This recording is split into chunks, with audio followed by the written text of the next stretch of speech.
Kaleshwaram project నిర్మాణంలో తీవ్ర అవకతవకలు జరిగాయని అతిపెద్ద కుంభకోణమని ప్రతిపక్షంలో ఉన్నప్పటి నుంచి ఆరోపిస్తూ వస్తుంది కాంగ్రెస్. దానికి తగ్గట్లే కాళేశ్వరంపై త్వరలో జ్యుడిషియల్ కమిషన్ ఏర్పాటు చేయడానికి నిర్ణయించింది.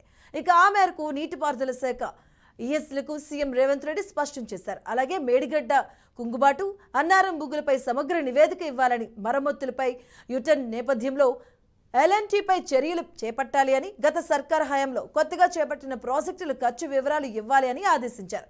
ఇక ఆ క్రమంలో తిరిగి ప్రారంభం కానున్న అసెంబ్లీ సమావేశాల్లో ఈ అంశంపై కీలక ప్రకటన చేసే అవకాశం ఉందని కనిపిస్తోంది.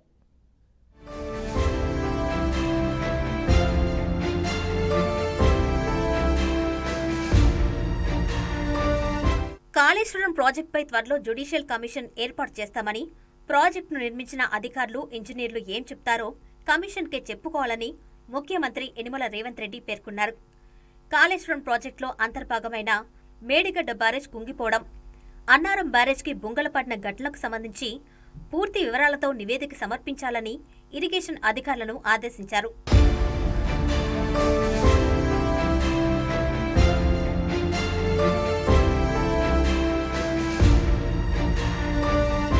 నీటిపారుదల శాఖ మంత్రి ఉత్తమ్ కుమార్ రెడ్డి ఆ శాఖ ఉన్నతాధికారులతో తాజాగా సమీక్ష నిర్వహించిన ముఖ్యమంత్రి కీలక నిర్ణయాలు తీసుకున్నారు. అక్టోబర్ 21న మేడిగడ్డ బ్యారేజ్లోని 7వ నంబర్ బ్లాక్లో పిల్లర్ కుంగిపోగా బ్యారేజీ పునరుద్ధరణ బాధ్యత తమదే అని నిర్మాణ సంస్థ ఎల్ఎన్టీ మరుసటి రోజే ప్రకటించిందని, ఇప్పుడు యూటర్న్ తీసుకోవడం ఏమిటని ఈ సందర్భంగా రేవంత్ నిలదీసినట్టు తెలిసింది.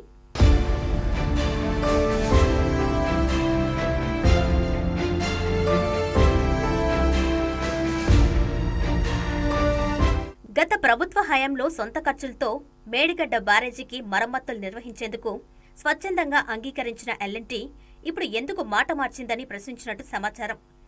దీనికి సంబంధించి జ్యుడిషియల్ కమిషన్కు వివరణ ఇచ్చుకోవాలని స్పష్టం చేసినట్టు తెలిసింది. ఈ వ్యవహారంలో నిబంధనల మేరకు ఎల్ఎన్టీపై చర్యలు ఉపక్రమించాలని, అందుకు ఉన్న అవకాశాలను నివేదించాలని ఆదేశించారంటున్నారు.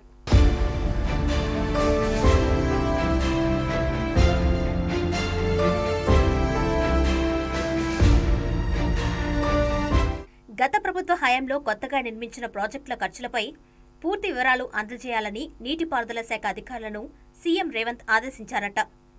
అంతర్రాష్ట్ర జల వివాదాలకు సంబంధించి కృష్ణా ట్రిబ్యునల్ వద్ద వినిపించాల్సిన వాదనలు, భవిష్యత్తులో సమస్యలు తలెత్తకుండా తీసుకోవాల్సిన జాగ్రత్తలపైన ఈ సమావేశంలో చర్చించినట్లు తెలిసింది.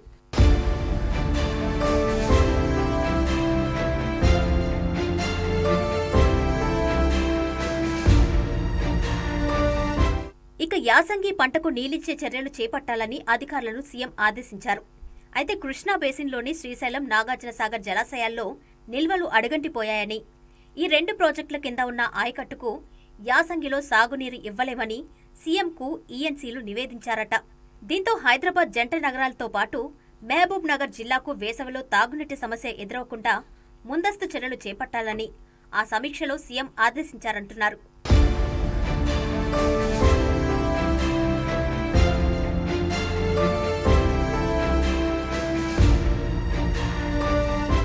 ఎగువన ఉన్న నారాయణపూర్ జలాశయం నుంచి కృష్ణా నదిలో ఊట నీళ్లు వస్తాయని, మహబూబ్ నగర్ జిల్లాకు తాగునీటి ఇబ్బందులు ఉండవని ఈఎన్సీలు సీఎంకు వివరించినట్టు తెలిసింది.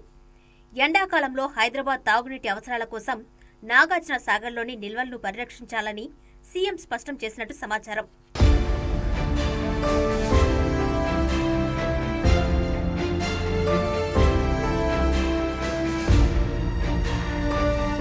త్వరలో తిరిగి ప్రారంభం కానున్న శాసనసభ సమావేశాల్లో నీటిపారుదల శాఖపై కీలక ప్రకటన చేస్తా అని, అన్ని వివరాలతో తనకు నివేదిక ఇవ్వాలని సీఎం ఆదేశించినట్టు చెప్తున్నారు. నాగార్జునసాగర్ ఆయకట్టుకు యాసంగిలో నీరు ఇవ్వలేని పరిస్థితి, దీనికి కారణాలు, బాధ్యులు ఎవరు అన్న అంశంపై సీఎం అసెంబ్లీలో ప్రకటన చేయవచ్చని ప్రభుత్వ వర్గాలు తెలిపాయి. ఈ సమావేశంలోనే జ్యుడిషియల్ కమిషన్ను ప్రకటించే అవకాశాలు ఉన్నాయంటున్నారు.